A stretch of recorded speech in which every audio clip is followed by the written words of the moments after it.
Come on. Run like the wind.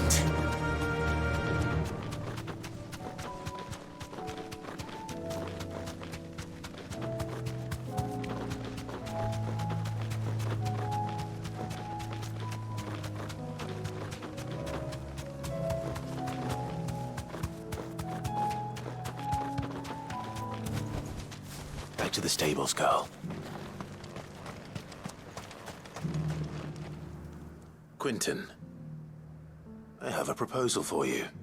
Do you now? Something tells me you'll be asking more of me than a cask of Gotand gold. Go on then. Propose.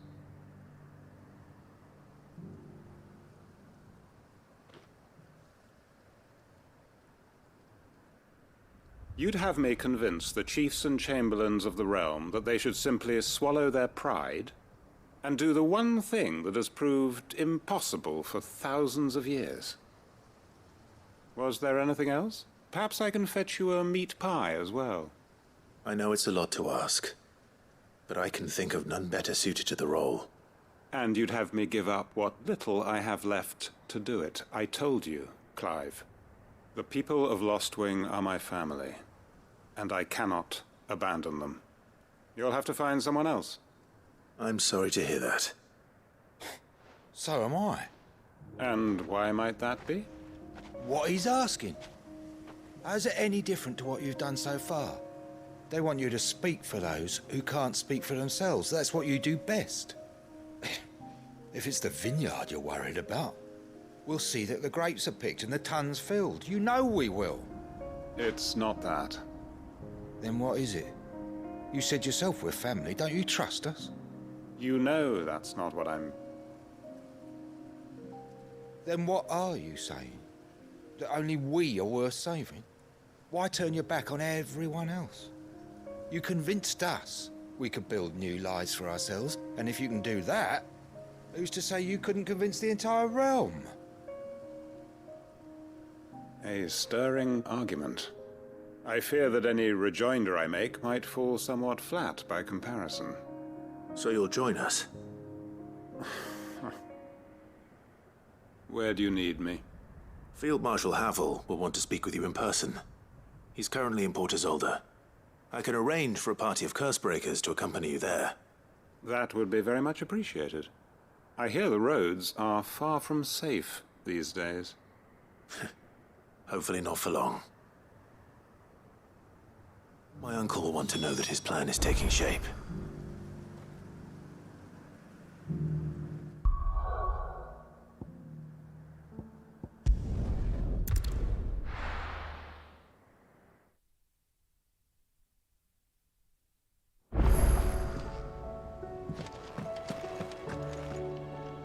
Uncle, I bring good news.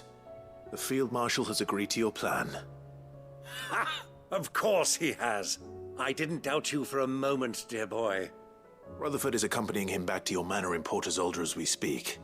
They will await your return there. As will one other. One other? Who, exactly?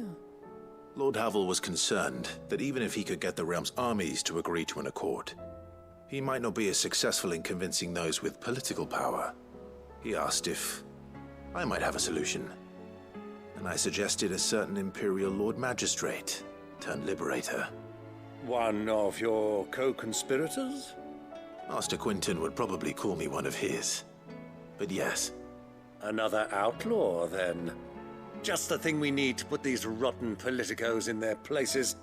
Good thinking, Clive. I'm glad you approve. The more the merrier, eh? Uncle, assuming Havel and Quentin can solve our problem with the armies, you still haven't mentioned how we might manage the grain shortages. Oh, don't you worry, my boy. The 7 high houses will be seeing to that. They have all agreed to make the most generous of donations. Oh, of course, it did take a little persuasion, but luckily I had some unexpected help. From who? Why, you, my boy.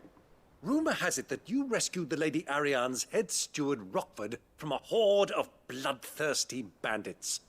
It was more of a handful. Well, The old battle axe was so pleased. She had a shipload of talents delivered to my private docks by the next new moon. And when the other houses saw the parsimonious old crone's purse strings finally loosen, they as good as tripped over themselves in the rush to follow suit. I'm happy to hear it. Now, I must be getting back to the manor. Join us there at your earliest convenience, would you? Of course, Uncle.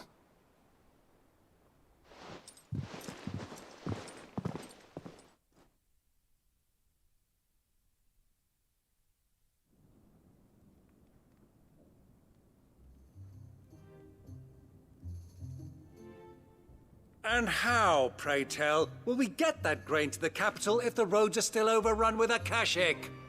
You'll find another bloody road. I only have so many men, and I'm not about to send them headlong into an ether flood. That is, unless you'd have them turn as well. Well, I'd certainly eat less. Says the man with a belly bigger than a band of curls. My soldiers actually need their rations. Without any food to keep them going, they'll be dead even before you've sent them on your fool's errand. If I may, gentlemen, perhaps I might suggest an alternative approach. Though supply routes are indeed disrupted, there is no shortage of ships. Indeed, they bob away in every bay from here to Randalar, awaiting a safe haven. Allow them to make port and fill their bellies full of grain. And once those who crowd the cities are fed, ferry the displaced back to the countryside to work the fallow fields. But I'm sure that you wish to continue your discussion. Forgive the interruption. Two such firm friends as yourselves need no help from the likes of me. Rutherford spoke fondly of the great bond between you. Us? Friends? I can't stand the man. Clive, I'm beginning to question the quality of the company you keep. And what kind of company were you expecting him to keep? The man's a criminal. Criminal? How dare you? You are not fit to breathe the same air as this fine, upstanding young gentleman. Upstanding? He calls himself Sid the bloody outlaw. Once more onto the breach.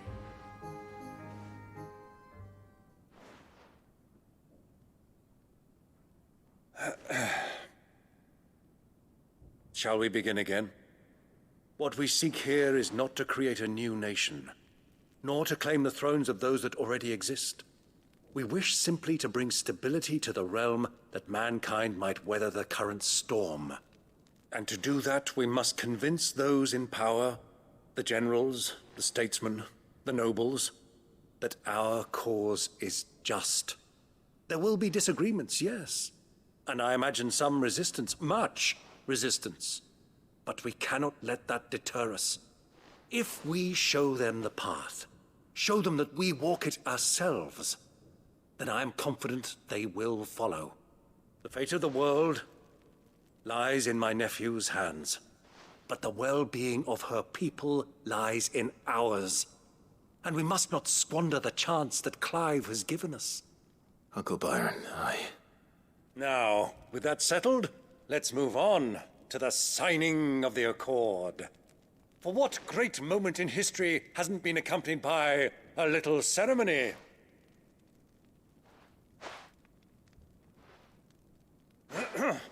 Citizens of Valisthea, I present to you the Triunity. Rutherford, Mike Will.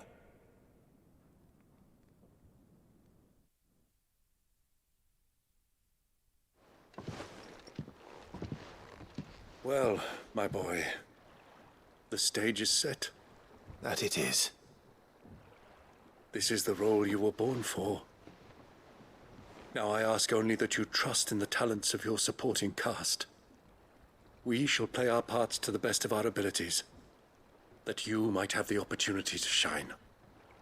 The realm needs its Sir Crandall, and there is no better Crandall than you, Clive. I want you to keep this signed accord as proof of our faith in you. I will. Thank you, Uncle.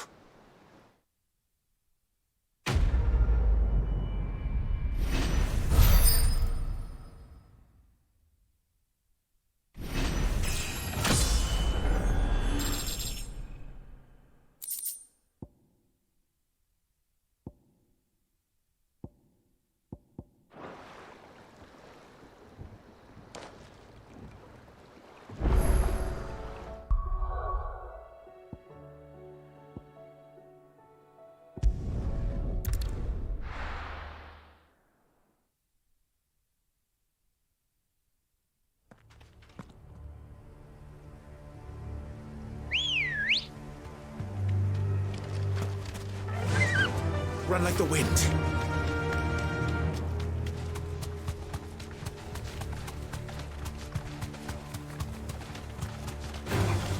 Enough of you, are there?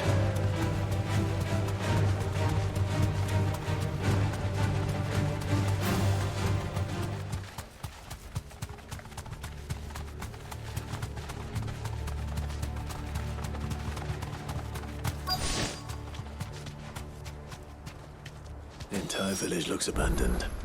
Now, which house would a bookworm live in?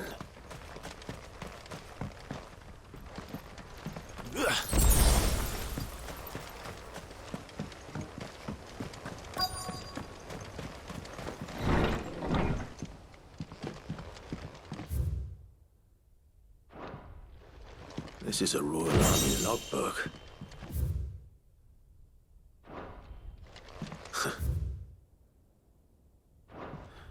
His interests were certainly varied.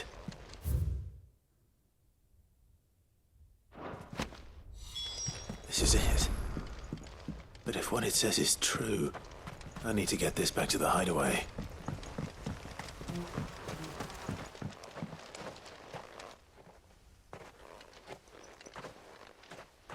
Leaving so soon, stranger? We've been watching you. From a distance, so to speak. Subtle. I know who you are.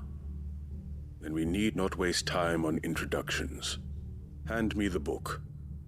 Leave it in our care and return to your life. Your care? Do you mean to burn it or bury it? That is not my decision to make. But by one means or another, its contents shall be removed from the common record. Then I'll have to politely refuse. I won't let you erase our history. Then we find ourselves at an impasse. Very well. The book can just as easily be pried from your dead hand.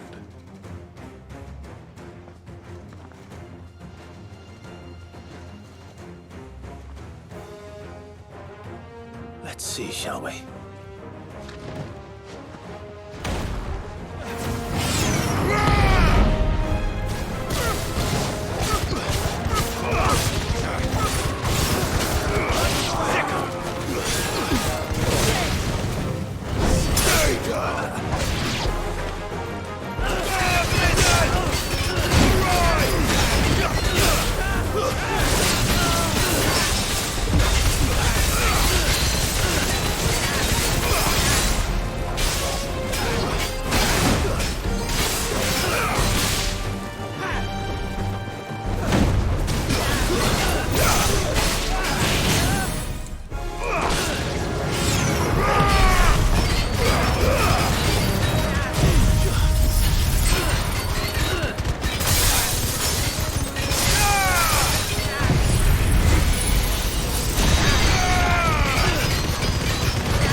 Impressive.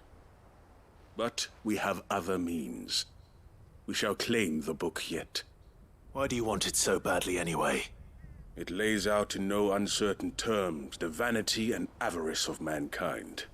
It tells the shameful history of the persecution and oppression of a gifted few by a giftless many. Would you say that this interpretation was correct? I don't know. You don't know. Your sword may be sharp, but your wits are dull. So let me answer for you. There is no correct interpretation of history. That a series of events took place may be proved beyond a doubt. But there can be no single, immutable explanation as to why they came to pass. It is a question of numbers and of belief. If enough people believe that a set of events occurred for a reason, that belief becomes the truth. So you're trying to control the truth? We are trying to protect people from themselves, from knowledge that would bring them naught but pain. That is all. You may keep the book, for now. The world is small. We shall meet again. Until then. Wait! Damn it. Let's get this back to Vivian. Perhaps she can explain what that was all about.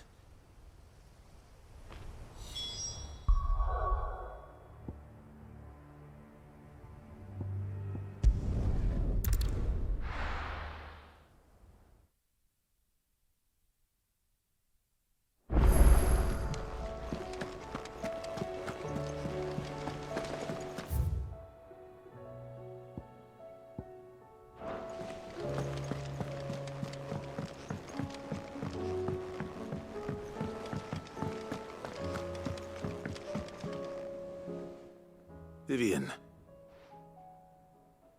I found it. The book you lost.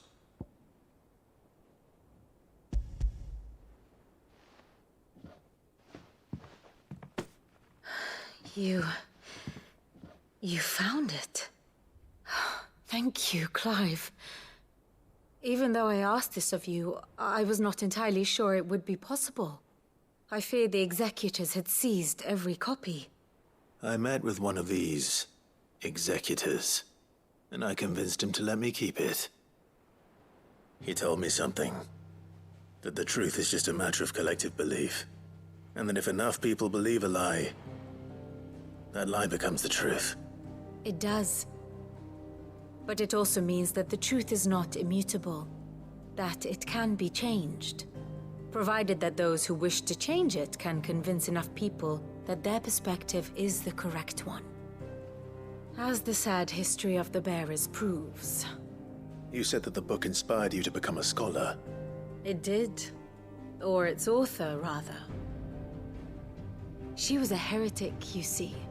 A firebrand and a dissenter. A gallows stood ready for her in every corner of the realm. And by shunning society, or perhaps being shunned by it, she stumbled upon a truth so potent that an entire realm trembled at the prospect of its utterance. I, too, have always felt somehow set apart from the world of men. A stranger to my own species. She taught me that my solitude was not a curse, but a gift. And that, though my journey to the truth might be a lonely one, what I found at my destination would be more than worth the cost. Do you still feel that way? That you're not one of us? Honestly, I'm not entirely sure anymore. Since coming to the hideaway, I find my thinking somewhat clouded. Perhaps the result of studying mankind from a rather closer perspective than I had intended. But the more I study, the more I find value in this perspective. In looking not from the outside, but from within. So if you'll permit me, I'd like to continue my work here. Remember, Clive, when enough people believe, belief begets truth. Give the men and women of this benighted world the gift of truth. Make them believe in you, as I do. I'll try, Vivian. I'll try.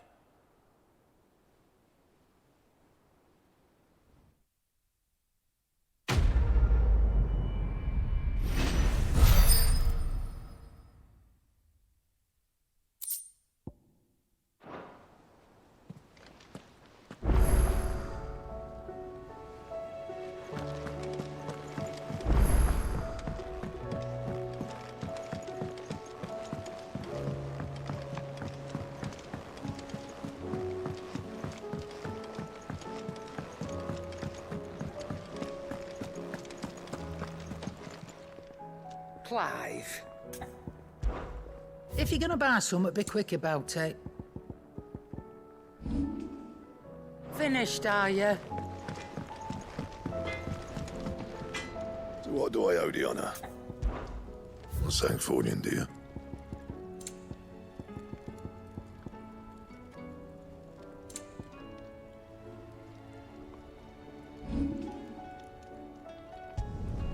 You can thank me later.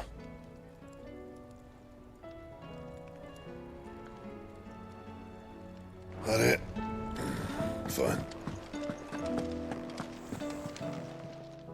Aye, it's a dangerous world out there.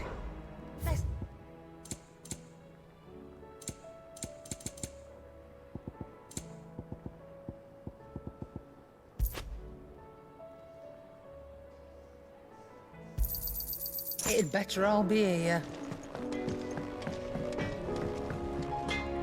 Trouble with your gear, or... Not saying fortune, do you?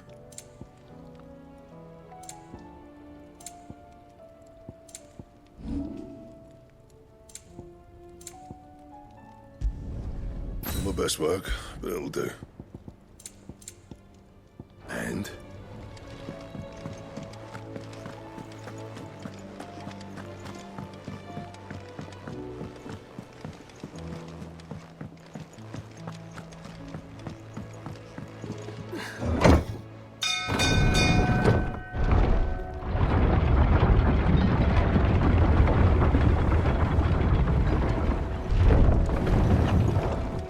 How the hell is Sid gonna deal with that?